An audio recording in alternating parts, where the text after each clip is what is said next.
दर्शकवृन्द, महालेखा परीक्षकको कार्यालयले सार्वजनिक गरेको आर्थिक वर्ष 2076-77 सम्ममा बेरोजी रकम 4 खर्ब 18 अर्ब 85 करोड रुपैयाँ पुगेको छ। यिनै सन्दर्भमा रहेर हामी कुराकानी गर्ने प्रयासमा छौँ। यति बेला हामीसँग स्टुडियोमा अर्थविद डाक्टर रघुवीर विष्ट हुनुहुन्छ। यहाँलाई स्वागत छ प्राइम समाचारमा। नमस्ते। अब यहाँ डाटा बेरोजी रकम 4 खर्ब 18 अर्ब 85 करोड रुपैयाँ भनेको छ। यो सुनेपछि यहाँलाई कस्तो लाग्यो? हाम्रो आर्थिक अनुशासनहीनता र लुटपाट, नीतिगत लुटपाटको चाहिँ वृद्धि भएको जस्तो देखिन्छ। किन भन्दाखेरि तपाईले बजेटलाई चाहिँ केलाउनु भयो भन्दाखेरि हामीले 16 खरब 47 अरबको बजेटमा करिब चाहिँ 36% चाहिँ ऋण छ। विकास बजेट चाहिँ हामीले त्यही हिसाबमा 24% को हाराहारी छ। त्यो पूर्ण रूपमा ऋणमा छ र सङ्घीय जुन प्रणाली छ प्रदेशको त्यो पनि ऋणमै छ। र यो अवस्थामा हाम्रो 4 खरब 18 अरब रुपियाँ चाहिँ बेरोजु हुनु भनेको भ्रष्टाचार नीतिगत रूपमा होस् या अन्य हिसाबमा भ्रष्टाचार हुनु भनेको हामीले चाहिँ ऋण लिएर त्यो ऋणलाई भ्रष्टाचार गरे हो नि, बेरोजु राख्या हो नि। र यसलाई तपाईले बजेटको हिसाबले हेर्नुभयो भने 25% को हाराहारी हुन्छ र यदि जीडीपी को हिसाबले कुल ग्राहस्थको हिसाबले हेर्ने हो भने 10% हुन्छ। र त्यो भने सानो रकम भएन। यसले के देखाउँछ भन्दाखेरि हाम्रो आर्थिक चाहिँ प्रणालीमा या आर्थिक चाहिँ विकासको नीतिगत रूपमा हामी चाहिँ सरकारको चाहिँ संरक्षणमा र सरकारको निर्णयहरूमा हामी चाहिँ के गर्दैछौँ भन्दाखेरि आर्थिक सुशासनका कुरामा अल्मलिन थालेको देखिन्छ। यसले चाहिँ नीतिगत भ्रष्टाचारलाई प्रशय दिएको चाहिँ देखाउँछ। यो भनेको के भन्दाखेरि आर्थिक क्षेत्रमा सुशासन भएन, त्यो सुशासन सामाजिक क्षेत्रमा भएन, त्यो क्षेत्र चाहिँ तपाईँको राजनीतिक क्षेत्रमा भएन र निष्ठा पनि आर्थिक रूपमा हामी निष्ठावान भएनौँ। दोस्रो कुरा सामाजिक रूपमा निष्ठावान भएनौँ र राजनीतिक रूपमा निष्ठावान भएनौँ। र यो चीज देखाइसकेपछि तपाईले चाहिँ रुल अफ गेम हुन्छ, अर्थतन्त्रमा पनि रुल अफ गेम हुन्छ, राजनीतिमा पनि रुल अफ गेम हुन्छ, समाजमा पनि रुल अफ गेम हुन्छ। त्यो प्रति तपाईँ चाहिँ यो हामी चाहिँ छैनौँ भन्ने कुराको सूचाङ्क चाहिँ बेरोजु हो। यो नीतिगत भ्रष्टाचार हो जसलाई चाहिँ सरकारको सफलता र असफलता चाहिँ जोडिन्छ। सरकारले दिने सुशासन, पारदर्शिता, सदाचार र तपाईको जवाफदेहिता, सार्वजनिक जवाफदेहिताको कुरामा हामी कमजोर छौँ भन्ने कुराको यो सूचाङ्क र हामीलाई चाहिँ देखाएको ऐना हो यो। र यसले गर्दाखेरि यदि हामीले समयमा यसलाई चाहिँ सम्बोधन गर्न सकेनौँ, सरकारले ध्यान दिएन, संवेदनशील भएर ध्यान दिन सकेन भने त्यसको चाहिँ हामी चाहिँ आर्थिक अराजकता, जस्तै हामीले अहिले एउटा शब्द सुन्दै आएका छौँ, आर्थिक बिचौलिया अर्थतन्त्र चाहिँ निर्माण गर्ने क्रममा हामी अगाडि बढ्दैछौँ। त्यो भनेको 62-63देखिको घटनाक्रमलाई हेर्दै जानुभयो भने त्यो चिजमा हामी अगाडि बढ्दैछौँ। यदि तपाईँ अख्तियार दुरुपयोग निवारणको कुरा गर्ने हो र कुनै पनि यस्तो बेरोजुलाई हाम्रो दण्ड प्रणाली जुन छ र हाम्रो चाहिँ सम्मान गर्ने चाहिँ प्रणाली छ त्यो चिज छैन भने ल एन्ड अर्डर चाहिँ हाम्रो छैन भन्ने कुरा पनि यसको सङ्केत हो। र त्यसले गर्दाखेरि विधिको शासन छैन भन्ने कुरा पनि यसले देखाउँछ। यो भन्नुको अर्थ तपाईले संविधान बनाउनु भयो या चाहिँ सरकार बनाउनु हो, त्यसले अर्थ राख्दैन। अर्थ कहाँ राख्छ भन्दाखेरि त्यो चाहिँ विधिमा टिकेको हुनु पर्यो, त्यो चाहिँ ल एन्ड अर्डर मेन्टेन गर्ने हुनु पर्यो र त्यसपछि गएर आर्थिक सुशासन, सामाजिक सुशासन र राजनीतिक सुशासनमा भयो भने मात्रै अहिले जनतामा जुन विग्रह र जुन चाहिँ असन्तुष्टि देखेको छ यसकै एउटा चाहिँ कारक तत्त्व नै यही हो। र यसले गर्दाखेरि हामी पहुँचवाला मान्छे सबै चाहिँ नीतिगत भ्रष्टाचारमा लिप्त छौँ कि भन्ने कुरा यसले सङ्केत गरेको छ। यसमा सरकार निरह भएको हामी पाउन सक्छौँ। र यसको चाहिँ अर्थ तपाईँको चाहिँ कहाँ चाहिँ असर गर्छ भन्दाखेरि ऋण बढाउने भयो। तपाईँले याद गर्नुभयो भने हाम्रो केपी ओली सरकारको 2.5 वर्षको चाहिँ सरकारले ऊ आउनुभन्दा 8 खरबको हाराहारीमा चाहिँ हाम्रो ऋण थियो, अब 17 खरब पुगेको छ। हेर्नुहोस्, त्यो भने तपाईँको टाउकोमा 56,000 को चाहिँ ऋण छ। प्रत्येक व्यक्तिमा भनौँ न, प्रत्येक हैन? व्यक्तिमा। हजुर। र त्यो ऋण चाहिँ नि कहाँ गएको छ भन्दाखेरि त्यो पैसा यदि चाहिँ उत्पादन क्षेत्रमा या विकास क्षेत्रमा गएर गरिब जनता र हाम्रो चाहिँ जुन चाहिँ कर्णाली भयो, जुन चाहिँ पिछडिएका ठाउँमा चाहिँ गएको भए जुन तरिकाको हामीले सङ्घीय संरचना निर्माण गऱ्यौँ, जसको जुन उद्देश्यको विकासको मोडेल हामीले ग्रासरुट लेभलमा बटम लेभलमा जाने बटम लेभल चाहिँ एप्रोचमा गइरहेका छौँ, त्यो चिजमा जानको लागि चाहिँ गरेको चिजमा भनेपछि यहाँले जुन सङ्घीय सरकारको ढाँचाको कुरा गर्नुभयो नि, पहिला एउटा बाटोबाट भ्रष्टाचार हुन्थ्यो भने अहिले स्थानीय तह, प्रदेश सरकार भन्दै गर्दाखेरि यो भ्रष्टाचार गर्ने बाटोहरू पनि धेरै भए, ढोकाहरू पनि धेरै खुला भए। होइन, तपाईँले त्यो चाहिँ संरचना चाहिँ गरिसकेपछि स्वाभाविक रूपमा त्यसले ठुलो धेरैवटा एक्टरहरू चाहिँ राजनीतिक चाहिँ संरचना भइसकेपछि राजनीतिक नेताहरू र पदहरू चाहिँ त्यसमा चाहिँ हुन्छन् र त्यो भइसकेपछि तपाईँ आर्थिक अनुशासन र सदाचारता र निष्ठा भएन भने त्यहाँ त ढोकाहरू त धेरै हुने भइहाल्यो नि, स्वाभाविक रूपमा बढेको छ। यदि तपाईँले हेर्नुभयो भने महालेखा परीक्षकको जुन प्रतिवेदन छ त्यसमा तपाईँले के पाउनु पर्यो, प्रदेश सरकारमा 7% हाराहारीमा जम्मीमा 7% हाराहारीमा बेरोजु छ, 4% हाराहारीमा चाहिँ स्थानीय निकाय छ। यसले के भन्छ भन्दाखेरि तपाईँको स्थानीय निकाय पनि चोर हो, प्रदेश सरकार पनि चोर हो र त्यसपछि गएर तपाईँले सङ्घीय मन्त्रालयको कुरा गर्दाखेरि करिब तपाईँको चाहिँ हामीले पाउँछौँ 44 अरब चाहिँ को हाराहारीमा छ। त्यो भन्या चिज के भन्दाखेरि तपाईँको चाहिँ मन्त्रालय पनि केन्द्र पनि तपाईँको चाहिँ भ्रष्टाचारमा लिप्त छ भनेर भनेको अवस्था। अब यो ढोका त खुल्यो, बन्द गर्न मिल्दैन भने कारबाही चाहिँ किन हुँदैन भन्ने प्रश्न आउला नि। हाम्रो मुख्यतया संविधान चाहिँ लाई नै ध्यान दिनु जरुरी छ। अब खास चाहिँ म अर्थको विश्लेषण गर्न आएको, तर म यो एउटा चिज कमेन्ट गर्छु।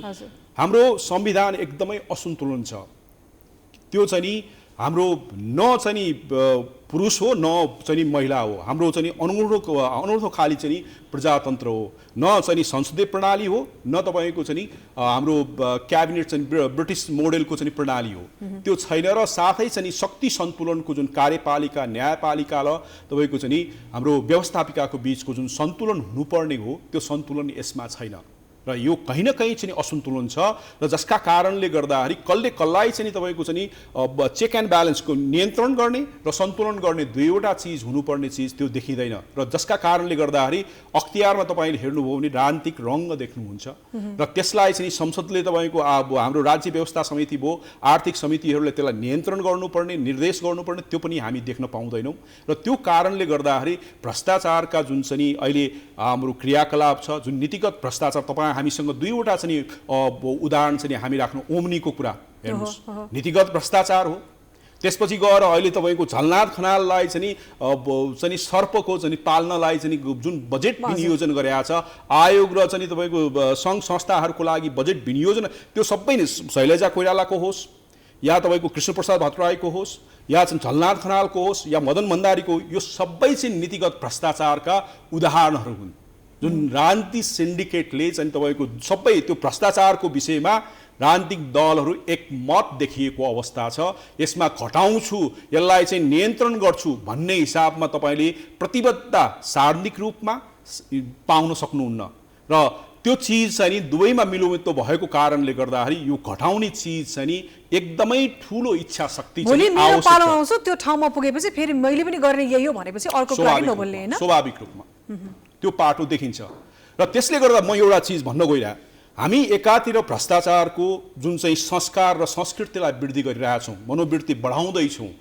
तपाईँ के गर्दै हुनुहुन्छ भन्दाखेरि ऋण लिएर गर्दै हुनुहुन्छ। हेर्नुहोस्, ऋण तिर्नु नपर्ने हो र अहिले पनि वित्तीय व्यवस्थापनमा करिब 12% चाहिँ हामीले वित्तीय व्यवस्थापनमा पैसा चाहिँ बजेटमा विनियोजन गरेका छौँ। त्यो भनेको कुरा तपाईँको दोहोरो चिजमा एउटा नेपालीले विकास पाउनु त कता कता, उसले चाहिँ ऋण ल्याएको पैसा पनि हाम्रा चाहिँ नेतृत्व वर्गले, पदमा बसेका व्यक्तिले त्यो पदको चाहिँ दुरुपयोग गरेर त्यसलाई चाहिँ त्यो स्रोत र साधनलाई पनि दुरुपयोग गरेपछि त्यो गरिब चाहिँ नमरेर कसरी के हुन्छ भन्नुहोस् न। उसलाई तपाईँको ऋणको भार त एक दिन त त्यो विस्फोट होला नि त हैन, एक दिन त हुन्छ, स्वाभाविक रूपमा स्वाभाविक होला। त्यसले चाहिँ नेपालको अर्थतन्त्रलाई चाहिँ धुजा बनाइदिन्छ, धमिराले खाएको जस्तो बनाइदिन्छ। र त्यसले गर्दाखेरि अब तपाईँले सोच्नुहोस् न, हामी चाहिँ के गर्दैछौँ भने हामी कुन हामी बाटोमा लाग्दैछौँ र हामीले कुन बाटोमा अर्थतन्त्रलाई हिँडाउँदैछौँ र कुन बाटोमा हाम्रो चाहिँ मानवीय व्यवहार र मानवीय संस्कार र मानवीय विचारहरूलाई चाहिँ हामी विकास गर्दैछौँ भन्ने कुरा हामीले सोच्नु जरुरी छ। अहिले समाजमा तपाईँ जानुभयो भने आर्थिक रूपमा हेर्नुहोस्, राजनीतिक रूपमा हेर्नुहोस्, सामाजिक रूपमा असन्तुष्टि छ। मान्छेहरू त्यो असन्तुष्टि तपाईले चाहिँ सोसियल मिडियालाई हेर्नुभयो भने त्यो व्यक्त पाउनुहुन्छ र हाम्रो मिडियाले कति त्यसलाई ठाउँ दिएको छ छैन त्यो अर्को पाठ हो। त्यो धेरै असन्तुष्टि चाहिँ विस्फोटको अवस्थामा रहेको छ। त्यसले कहीँ न कहीँ यदि कुनै पनि चिजमा रुल अफ गेम भएन भने त्यो व्यवस्था तपाईँको चाहिँ हामीले चाहिँ जोगाउने प्रयास गर्दा गर्दै पनि जोगिँदैन। भन्न खोजे हामीले माया गर्दा गर्दै पनि कुनै पनि बेला त्यो विस्फोटले खाइदिन सक्छ र त्यसले गर्दाखेरि हाम्रो जुन चाहिँ घरधुरीको अवस्था हेर्नुहोस्, हामीसँग अहिले 17% को चाहिँ गरिबी छ भनेर देखाएको छ। तर त्यो तपाईले याद गर्नुभयो भने कोभिड पहिलो र दोस्रोमा 4% को हाराहारीमा गरिबी बढेको अवस्था छ। त्यसले चाहिँ 25% चाहिँ गरिबी बढेको अवस्था छ। बेरोजगारी बढेको अवस्था छ, जसले गर्दाखेरि हामी परनिर्भरता हुनु परेको छ। हामी डिप्रेसन आयो भनेर दङ्ग परेका छौँ। त्यो भनेको के भन्दाखेरि सरकार चाहिँ तपाईको निरह भएको, जसले रोजगारी सृजना गर्न सकेको अवस्था छैन। हामी कस्तो अवस्थामा पुग्यौँ भन्दाखेरि हामी तपाईँ चाहिँ लुगा बाहिरको किन्नुपर्ने, जुत्ता बाहिरको किन्नुपर्ने, गाडी बाहिरको किन्नुपर्ने र सबै चिज बाहिरको किन्नुपर्ने, तर रोजगारी चाहिँ हाम्रो निजी क्षेत्र र सरकारले दिनुपर्ने अवस्था सिर्जना भइरहेको अवस्था छ। सरकार त्यसमा संवेदनशील भएको अवस्था छैन र त्यसपछि गएर सामाजिक असमानताका कुराहरू अझै पनि 33% को हाराहारीमा छ।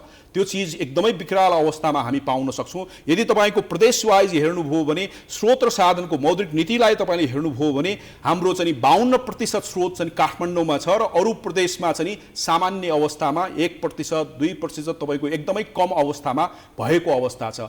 यो भइसकेपछि तपाईँको बाँकी भएका प्रदेशहरूले कसरी तपाईँको चाहिँ स्रोत र साधन व्यवस्थापन गर्ने र त्यसपछि विकास कसरी गर्ने, हाम्रो जुन गरिबीलाई चाहिँ र बेरोजगारीलाई कसरी सम्बोधन गर्ने, यो परनिर्भरतालाई चाहिँ तोडेर हाम्रो चाहिँ आत्म चाहिँ हामी चाहिँ यो सेल्फ रिलायन्स चाहिँ इकोनोमी चाहिँ कसरी विकास गर्ने भन्ने कुरा हाम्रो लागि ठूलो चुनौतीको रूपमा हुन्छ। यो आम जनतामा राजनीतिक दलहरूले पुर्याएको सन्देश है, हामीले ठूलो उपलब्धिबाट संस्थागत गरेका परिवर्तनहरू भनिएको छ। यो संघीय संरचना सम्पूर्ण कुरालाई यो त के भनेदेखि आफ्ना लागि भ्रष्टाचार गर्ने धेरै बाटाहरू खुलिसकेपछि जनतालाई कठै भनेर त्यही जनताबाट मत लिएकाहरूले एउटा सपना मात्रै बाँडेको देखियो होइन। अब निष्ठाको कमजोरी हो। कुनै पनि व्यवस्था या कुनै पनि तपाईँको प्रणालीहरू त्याग नगरिकन टिक्दैन र हामी के गर्दैछौँ भन्दाखेरि राज्यको स्रोतलाई चाहिँ चारैतिर औँला राखेर त्यसलाई चाहिँ जुन चाहिँ पहुँच भएका व्यक्ति छन्, बिचौलिया छन् र चाहिँ राजनीतिक चाहिँ वर्गहरू छन्, त्यसले चाहिँ मोनोपोलाइज गर्ने, एकाधिकार चाहिँ गरेर त्यो लिन खोजेको देखिन्छ। यसले सङ्केत त्यो देखाउँछ र यदि त्यसलाई तपाईँले हेर्नुभयो भने यो चाहिँ बिचौलियाको अवस्था प्रदेश सरकारमा जानुभयो भने 1 र 2 प्रदेशमा बढी देखिन्छ। दोस्रोमा चाहिँ प्रदेश 1 नम्बर छ, तेस्रोमा 5 नम्बर प्रदेशमा त्यो पनि लिप्त भएको अवस्था देख्न सकिन्छ। र यसले के देखिन्छ भन्दाखेरि हाम्रो प्रदेश सरकार पनि योबाट अलग छैन, स्थानीय सरकार पनि अलग छैन। तर प्रश्न के छ भन्दाखेरि आर्थिक सिद्धान्त र आर्थिक अवस्थामा हामी के भन्छौँ भन्दाखेरि आर्थिक स्रोत र साधन दुर्लभ छ। हामी जस्तो भिखमङ्गा देशले जुन कोभिडको भ्याक्सिनको लागि पनि तपाईँ 4 खरब करिब 25% बजेट चाहिँ भ्रष्टाचार गर्नुहुन्छ, तर चाहिँ 10,000 या 2 लाख चाहिँ भ्याक्सिन चाहिँ भुटानसँग माग्नुपर्ने अवस्था सिर्जना भएको छ। अब तपाईँको नेसनल प्राइड कहाँ हो, राष्ट्रिय चाहिँ तपाईँको चाहिँ गरिमा कहाँ छ त, राष्ट्रिय तपाईँको सम्मान कहाँ छ त, Nepal is first, making Nepal कहाँ छ त। हामी चाहिँ राम्रो नेपाली जनता इन्डिभिजुअल जस्तै विनोद चौधरी तपाईँको बिलिनियर भएर तपाईँको नेपालको चाहिँ नेपाल फर्स्ट हुने होइन नि त, तर नेपालको एग्रिगेट रूपमा तपाईँको भयो भने नहुने हो। भन्न खोजेको के छ भन्दाखेरि स्रोतको अभाव छैन, त्यो स्रोत चाहिँ हाम्रो चुहावट धेरै भइरहेको अवस्था छ। अर्थतन्त्र एकदमै यसले मक्काएको अवस्था छ। नेपालको चाहिँ ब्युरोक्रेटिक सिस्टम र पोलिटिकल सिस्टम र जुन राजनीतिक प्रणाली छ त्यसलाई बिगारेको अवस्था छ र त्यो स्रोत र साधनको अवसर मूल्य हुन्छ। आज तपाईँले 1 रुपियाँले हुने कार्यक्रम प्रोजेक्ट चाहिँ परियोजना आयोजना परियोजना आज तपाईँले बेस्ट वान चाहिँ सिलेक्सन गर्नु भएन भने भोलि 10 वर्षमा त्यो प्रोजेक्टको मूल्य तपाईँको चाहिँ 100 रुपियाँ भन्दा बढी हुन्छ। अहिले हामीसँग एक्जाम्पल उदाहरणको रूपमा तामाकोसी छ, हेर्नुहोस् समय मात्रै बिच्कियो र मेलम्चीको घटना छ। हामीसँग जुन अवसर मूल्य छ त्यो वृद्धि भएर ठुलो मात्रामा पुगेको अवस्था छ, जसको मूल्य नेपाली जनता, नेपाली गरिब नेपाली जनताले चुकाउनु पर्नेछ। जुन मान्छेले सत्ता चाहिँ जाने मान्छेहरूलाई चाहिँ आफ्नो चाहिँ अमूल्य भोट राखेर विश्वास गरेको छ, त्यो विश्वास चाहिँ नि यहाँ आएर चाहिँ विश्वासघात भएको अवस्था हामी पाउन सक्छौँ। र त्यसले गर्दाखेरि यो चाहिँ दुर्लभताको लागि चाहिँ हामीले सोच्नु जरुरी छ। हामी के गर्दैछौँ भन्दाखेरि योजना त बनाउँदैछौँ। योजना कस्तो बनाउँदैछौँ भन्दाखेरि तपाईँले ल्याएको आवश्यकता अनुसार ल्याएको चाहिँ योजना पनि पास गरिरहेका छौँ, भागभण्डाको योजना पनि पास गरिरहेका छौँ। त्यो योजना आयोग या योजना गर्ने व्यक्तिको आवश्यकता किन त्यहाँ पर्छ र? त्यसो भए हामी त बेस्ट अप्सन या बेस्ट चाहिँ हामीसँग स्रोत र साधन भएको देश भएको भए चाहिँ नि त्यो गर्नु पर्दैन थियो र तर योजना गर्दाखेरि बेस्ट अप्सन खोज्नुपर्ने आवश्यकता हुन्छ। त्यो हामी खोजिरहेका छैनौँ। हामी कस्तो प्रोजेक्ट र आयोजना परियोजना गर्दैछौँ नि जसको राजनीतिक उद्देश्य महत्त्व छ, जसमा तपाईँको चाहिँ बेरुजु या भ्रष्टाचार गर्न मिल्छ, जसमा चाहिँ आफ्ना मान्छेलाई चाहिँ या आफ्ना पार्टीका मान्छेलाई सहयोग पुग्ने र फाइदा पुग्ने कार्यक्रम चाहिँ हामी गर्दैछौँ। र त्यसले गर्दाखेरि बेरुजु नबढे के भने अनि अर्को कुरा हामीले जुन संयन्त्र बनाएका छौँ त्यसलाई बेरुजु नियन्त्रण गर्ने कुरा हाम्रो दण्ड प्रणाली ठिक छन्। तपाईँले हेर्नुभयो भने हामी भ्रष्टाचारमा लिप्त भएका अपराधमा लिप्त भएका मान्छेलाई जेलबाट निकाल्नलाई चाहिँ हामी दङ्ग पर्छौँ। त्यसले सुशासन कसरी आउँछ भने सार्वजनिक जवाबदेहिता कसरी हुन्छ, राष्ट्रिय हित कसरी हुन्छ, जनताको हित कसरी हुन्छ र त्यसपछि गएर सदाचार र आर्थिक अनुशासन कसरी आउँछ? त्यो आउनेवाला नै छैन नि। त्यसपछि गएर त्यसमा हामी चाहिँ प्रतिस्पर्धा गरिरहेका छौँ। एउटा दल आयो 100,000 मान्छे छोडेको छ, अर्को दल आयो 1,000 मान्छे त्यसले ल एन्ड अर्डरलाई प्रश्न। अब लगभग अन्त्यमा छौँ हामी होइन, कुराहरू त धेरै छन् प्रसङ्ग। अहिले यो जब बेरुजुको यो डाटा बाहिर आउँछ त्यसपछि मात्र यो विषयले चर्चा पाउँछ, किनभने सदैव छ यो विषय तर ओझेलमा परेको जस्तो देखिन्छ। अब तत्काल के कस्ता कार्यक्रम आयो भने चाहिँ यसमा केही सुधार होला? एउटा चिज छ नि, हाम्रो मिडिया पनि हो। सामान्यतया नेपालमा या चाहिँ हामीले चौथो अङ्गको रूपमा हेर्छौँ र मिडियाको भूमिका एकदमै अहम भूमिका हुन्छ। यसले चाहिँ यस्ता चाहिँ भ्रष्टाचार र बेरुजु भएका कुराहरूलाई जनता सामुन्ने राखेर, जस्तै अहिले तपाईँको न्युजमा हेर्नुभयो भने हामी मिडिया पनि तपाईँको चाहिँ अनुशासन छैन जस्तो देखिन्छ। मिडिया पनि राजनीतिक चाहिँ तपाईँले 80-90% चाहिँ न्युज चाहिँ राजनीतिक न्युज आउँछ।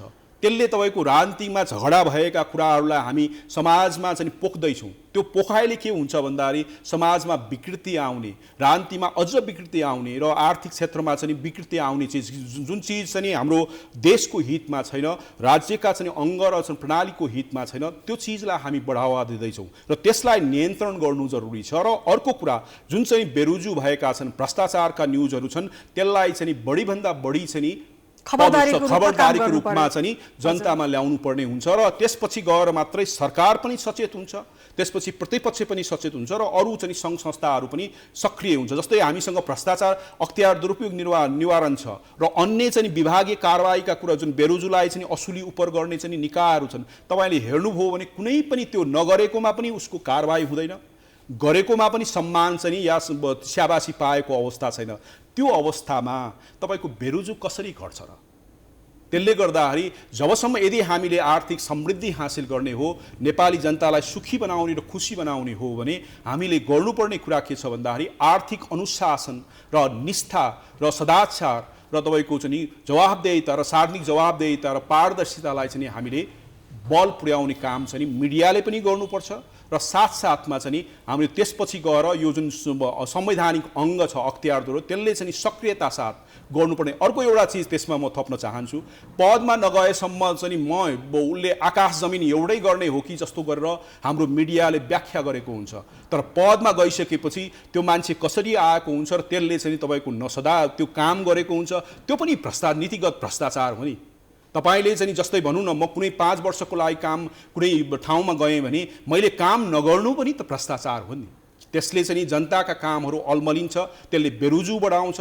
त्यो चाहिँ त्यसले गर्दाखेरि त्यस्ता चिजलाई पनि दण्ड र चाहिँ तपाईँको सम्मानको चाहिँ आधारमा अपराध गरेका छ दण्ड गर्नु पर्यो, काम राम्रो गरेका छ सम्मान गर्नु पर्यो। तर अहिले त्यो छैन। हाम्रो चाहिँ राजनीतिक हिसाबमा जुन मान्छेहरूको चाहिँ पहुँच छ, जुन मान्छे चाहिँ पार्टीको मेम्बर छ, त्यही मान्छेले सम्मान पाउने हुन्छ, त्यो मान्छेले दण्ड नपाउने पनि हुन्छ। त्यसले गर्दाखेरि राजनीतिक हिसाबले नै यो चिजमा तपाईँको चाहिँ यो आर्थिक सुशासन र आर्थिक चाहिँ नि तपाईँको अनुशासनका कुराहरू, सामाजिक अनुशासन र सुशासनका कुराहरूमा एकदमै चाहिँ नि विग्रह र मक्काउने या चाहिँ तपाईँको चाहिँ नि विध्वंस चाहिँ मचाउने हिसाबको अवस्था आएको देखिन्छ। यहाँलाई धेरै धेरै धन्यवाद यो समय यो साथ अनि तपाईँको जुन आफ्नो विषयहरूमा विचार राखिदिनु भयो त्यसको लागि धन्यवाद फेरि पनि। धन्यवाद। दर्शकवृन्द, हामी कुराकानीमा जोडिएका थियौँ। हामीसँग अर्थविद डाक्टर रघुवीर विष्ट हुनुहुन्थ्यो। समग्रमा हामीले महालेखा परीक्षकले सार्वजनिक गरेको आर्थिक वर्ष 2076-77 को बेरजु रकम छ, तिनै सन्दर्भमा रहेर उहाँसँग कुराकानी गरेका थियौँ। समाचारको सिलसिला अझै जारी छ, हामी विश्रामपछि आउँछौँ।